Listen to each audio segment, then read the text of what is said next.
I'll be showing you how you can make some kale fresh from the bag. So around this time when you don't want to go outside to the store many times, and if you don't like using frozen vegetables, just cook that one from the fresh bag and use some garlic. Garlic is good too. And in this case, I used the roasted garlic. Oh, it just makes it taste so delicious. As you can see, it looks beautiful and it tastes delicious for sure. So let's watch. For those of you who like to cook veggies, I like kale, and I don't particularly like the frozen one. So if you buy the big one like that fresh, you can cook it and freeze it. I'm gonna make it with some mushrooms, some peppers, and some onion, and some garlic. I don't have garlic here, but I'll show you in a minute how I'm gonna do this. For the peppers, you're just gonna cut them lengthwise, like this, and then you cut them in half. Just wanted to show you. So that's that. I'm going to mix the red and the orange here to just make this vegetable so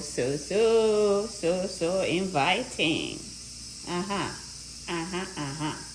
For the onion, you're just gonna also cut it just in chunks. It's okay.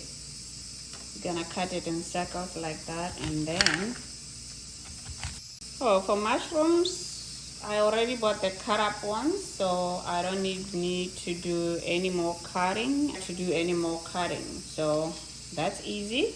So now for the garlic. So I have roasted the garlic.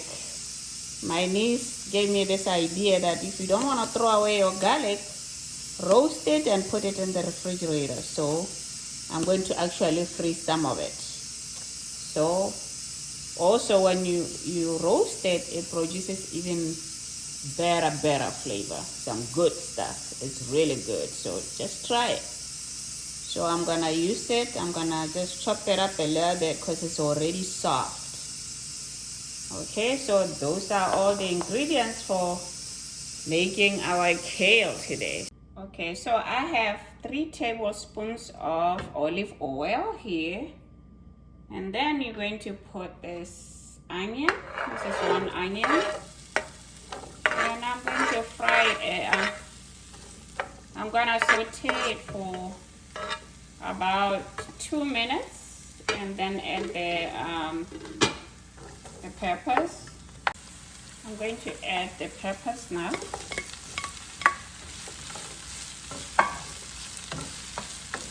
Even with the peppers, you don't want them very soft. You like it a little crunchy. But it's up to you. If you want it too soft, you can cook it a little longer. I'm going to put some mushrooms.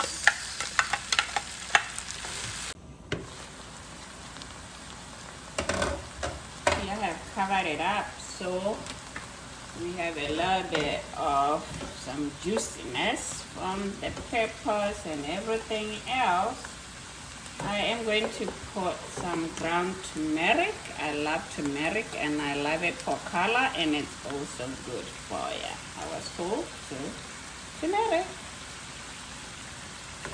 I think I can say about 1 tablespoon of turmeric. So this is the garlic. So remember I told you I roasted it before, so it's already soft. So you see how it is? Nice and soft. Almost like a paste. So I'm gonna put it just before I put the kale. I'm gonna put some garlic now. See how it looks? Nice, right? Nice flavor. Some crushed red pepper. to give it some kick a little bit. About half a tablespoon of that, and some black pepper. Half tablespoon of black pepper.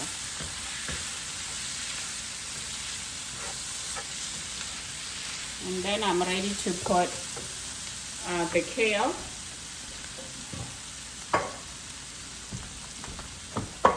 I always rinse the kale, even though they say it's pre-washed.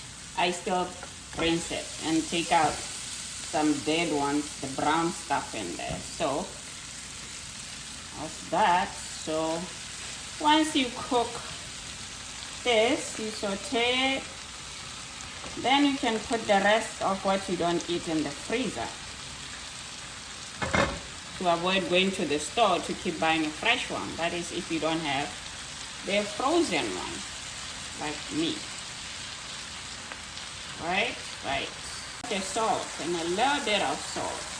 The garlic smells real good. If you love garlic, whew, good stuff. Smells really good. So basically you saute for about 5 minutes and you should be done now. It should be done after 5 minutes of putting it in. Yep.